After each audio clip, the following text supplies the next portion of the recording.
Oftentimes, people that think that they want to be debt-free really want to be financially free. They just don't know it yet, or they don't understand the difference.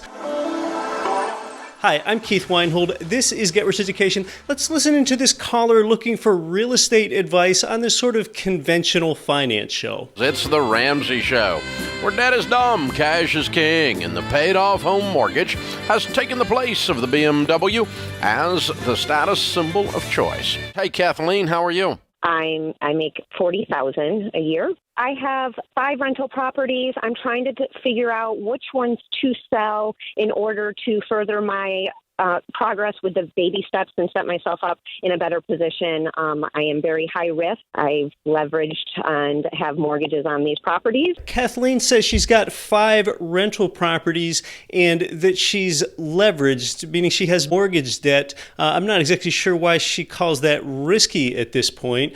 If they cash flow already, then there's actually more risk if they're paid off. We need to remember, what's the opposite of debt? The opposite of debt is equity. Equity is unsafe, it's illiquid, and its rate of return is always zero. It's typically best to keep that spread amongst a number of different properties for safety and diversification. Let's listen on. I am very high risk. I've leveraged and have mortgages on these properties, and I was just introduced to you, so I'm trying to get everything sorted out. Do I also look at trying to pay off the house that I'm living in by selling off more, or would I leave that separate out of the equation? So I pay off your house first. What do you owe on your home? I owe $150,000. Pay off your house first? I don't understand. Your home is the best debt you can get. It's super low interest and it's tax advantaged. I'm not sure why that would be some sort of priority at all. There is a substantial opportunity cost with having more money than what you would need to tied up in your own home. Like I've said elsewhere, when you make an extra principal payment of even say $100 on your primary residence, here's what you're saying to the bank. Hey, Mr. Banker, here's an extra $1,000 principal payment. Don't pay me any interest on it. If I need it back, I'll pay you fees, and I'll try to prove to you that I qualify again. So you're beginning to understand why home equity is illiquid, why it has no rate of return, and it's also unsafe, because if the market goes down, it takes your equity away.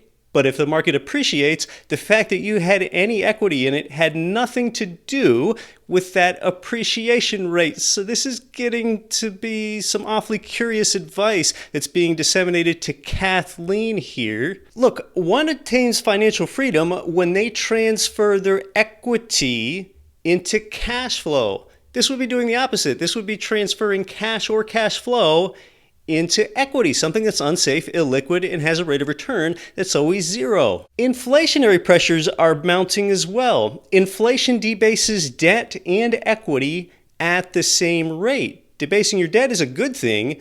Debasing your equity is a bad thing. Therefore, it makes more sense to have a higher ratio of debt to equity from an inflationary perspective as well. One could even say a paid-off home is selfish. If you have rental properties, you have the ability and the systems in place to go serve more people with good housing. It's sort of like if you're going to sell rental properties in order to pay off your home, what you're really doing is you're potentially trading away assets for liabilities. What's an asset? Something that pays you to own it every month. What's a liability? Something that you have to feed every month, which is your own home. So I pay off your house first. What do you owe on your home? I owe $150,000. I have about $500,000 equity, $600,000, I think, if I sold them all. Your 5 rental properties, Okay. Let's decide which one to keep or which 2 to keep. Which are the best ones? They're easy to rent. They get good renters. They're in an area that's going up in value. They don't have a bunch of repairs. I like the one that cash flows the most. They're all going to Never be a have cash problem cow when we pay renting them it. off. Well, yeah, virtually any property cash flows if it's paid off, but now you've got so much money tied up in just one property. It's about your cash on cash return. Your cash on cash return is your gain, divided by the amount that you have invested in that property. The more you have invested in that property, the lower your return is, therefore. Okay, so Kathleen has more than $500,000 in rental property among 5 different properties. She's talking about how she might want to peel off some of her less profitable ones from her portfolio. And oftentimes that can make sense for you as an investor if you have a number of rental properties to peel off some of your dogs. But look, you don't have to sell them. You can trade them up into more property, and you can do that with a 1031 like-kind exchange, also called a 1031 tax-deferred exchange. Trade up, get more leverage, potentially get more property value that way when you plant a smaller equity seed from that property that's probably appreciated in value into another one, and it is tax-deferred endlessly, effectively making it tax-free. No one shrinks their way to wealth. Wealth is created when you expand your portfolio, expand your means, and you're actually serving more people with good housing. No one shrinks their way to wealth. So I really see some potential here with Kathleen's situation, even though I'm sensing some fear, and that fear is driving this. Look, with a total portfolio value of, say, $500,000, with 10% appreciation over, say, a couple years, that's a $50K gain. But if you trade up into more property and don't let the value of your portfolio cave in, you could have a $2 million portfolio with that same 10% gain over time. Now you've got a $200K gain, and you're going to have more tax benefits because you have more property, and you're going to have a higher return on amortization because you have more tenants paying down your loan for you. You're going to benefit more from inflation on the long-term fixed interest rate debt. And when you have a bigger portfolio, you diversify yourself by getting into other markets, which means even lower risk. If you're now diverse in multiple markets, all the while you're serving and helping more people. That's what I sense that Kathleen has the ability to do here. I like the one that cash flows the most. They're all going to be a cash cow when we pay them off. Right. Okay. Good point. Good point. It seems like Kathleen, the caller, is open to employing this. You know, there's so much opportunity cost with having all of one's money tied up in one's home. But I think a person can see how it might help them, but they don't see what's unseen. For example, if one pays off their home, mortgage, principal, and interest, that $1,500 payment could go away. They could get that out of their lives, and that appears to be a good and desirable thing. But look, people aren't thinking about the opportunity cost. They have the potential instead to keep that equity employed by spreading it into other properties and having a $3,500 payment come into their lives, even though a $1,500 payment still comes out of their lives in their expense column. So it's about the opportunity cost, the ability that you have to create more and make more of what you've got. Your debt is making you money when your debt is outsourced, when you have properties where the rent income exceed all the monthly expenses. I really don't like this advice at all. I like the one that cash flows the most. They're all going to be a cash cow when we pay them off. Right. Okay. Good point. Good point. Which is going to be easier to manage from a maintenance and a tenant perspective and going to go up in value the most? That's where your ROI is all going to be. Pick that one. Because if you sell off everything, you sold off more than you needed to, because you only need $150 to pay off your house. I don't understand why a paid-off home and therefore a smaller rental portfolio is driving all of this. I mean, for those that desire to have a paid-off home, they need to understand you're still going to have a housing payment even after you pay off your mortgage, principal, and interest.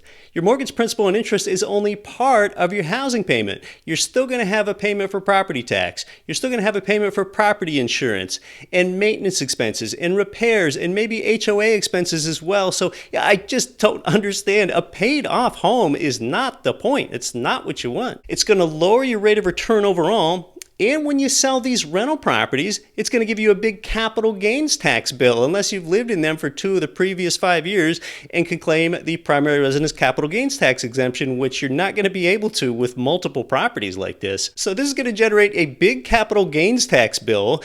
It's going to cave in the size of your portfolio. And you know what? Everything that I'm saying here, that makes sense even if interest rates are historically where they're at. Mortgage interest rates typically between 6 and 7% over the long term. They're about half of that now. So that really puts an exclamation point on the power of prudently leveraged borrowing with long-term fixed interest rate debt tied to a cash flowing asset. What we're hearing here in this advice is 180 degrees from GRE principles, expanding your means, and what I believe and know to be true. Look, when your mortgage interest rate is less than the rate of inflation, that actually means you're profiting from that loan, because when you pay the bank, the dollars that you get to pay the bank with are being debased even faster than the bank's interest can accrue on you. That really puts an exclamation point on this entire scenario in today's environment. You need to create arbitrage. Arbitrage means borrowing at a lower rate and investing at a higher rate. That's probably never been easier with mortgage interest rates so low. Just watch my video series on the 5 ways that real estate pays you that we'll put up here to see the type of return that you can generate when you're paid 5 ways with cash flowing property rather than putting it into your primary residence. I like to give people the benefit of the doubt in thinking they can be smart rather than dumb, and thinking that they can be disciplined rather than undisciplined. I don't hear anything in Kathleen's voice that shows that she could potentially be undisciplined, although I do hear a lot of fear. Because if you sell off everything, you sold off more than you needed to, because you only need 150 to pay off your house. So let's sell off enough to pay off your house, and then let's sell off another 1 or 2 and keep another 1 or 2 and clear those. And what if you were sitting here 6 months from now with 1 or 2 rental properties and your home, and they're all 100% paid for, and they're all properties you're excited about keeping into your future 5-year, decade from now version of you? That's a pretty cool place to be. And I love real estate, but that's where I would aim if I woke up in your shoes. Less property and all of it paid for. Yeah, because that paid for stuff, man, it cash flows. Yeah, what if you had a big portfolio and you were therefore financially free, meaning you have so many income streams in your life that you don't need to do anything. You can do pretty much whatever you want to do whenever you want to do it, rather than being debt-free, which typically means you're going to grind and eat dirt and continue to work for years or decades for the rest of your life just to try to get in that position. Make your money do multiple jobs. Leverage it with cash flow. I mean, having less property that's paid for rather than more property that's prudently leveraged, that is shrinking thinking. I sense a lot of fear here. I mean, debt is a tool just like fire is a tool or a knife is a tool. It would sound ridiculous if a person said, well, I'm not going to use fire or knives because they're dangerous. Well, a fire, yeah, that can burn someone and exact some burns on a person, but that can cook your food or heat your home or light a dark night because you've learned how to use fire. A knife can maim or kill somebody, or a knife can fillet a nice salmon. Just like a knife or fire, debt is a tool. One can learn how to use it. Saying don't use debt is a lot like saying I'm never going to use a fire in my life or a knife in my life because I'm scared of them both. That's ridiculous. And in bad times, even if the value of your portfolio went down, the fact that you bought for cash flow is your margin, and that allows you to make this sustainable. You do need to buy right when you trade up your dog of a rental property, if you have a dog of a rental property, and 1031 tax deferred into another one. This is living below your means. This right here with this caller and the advice they're getting, rather than expanding their means. No one shrinks their way to wealth. It should not instill fear to have debt tied to a cash flowing property. You want more of this. This is why financially free beats debt free. The 4 most important things in real estate when you're looking for a property are: number 1 is you. What do you want real estate to do for you? Probably make you financially free. The second most important thing is the market that you invest in. The third most important thing is that trusted team of professionals, especially your property manager. And the fourth most important thing, and only fourth after those first 3, is the property. GREturnkey.com is where I buy my own property, and you can too, where you invest in the best cash flowing markets, which typically tend to be in the United States, Midwest, and South, with a trusted team. The best deals are usually across state lines. That's where I do all my buying. I'm going to continue to pay attention to this call-in talk show and monitor it and try to dispel some of what I think is really bad advice. Cringe-worthy advice is what we heard here. If you want to hear more of that, subscribe and hit the notification bell, which is what I learned that you need to do on YouTube in order to make sure that that next video is delivered to you. My name's Keith Weinhold. This is Get Worse Education. Thanks so much for stopping by.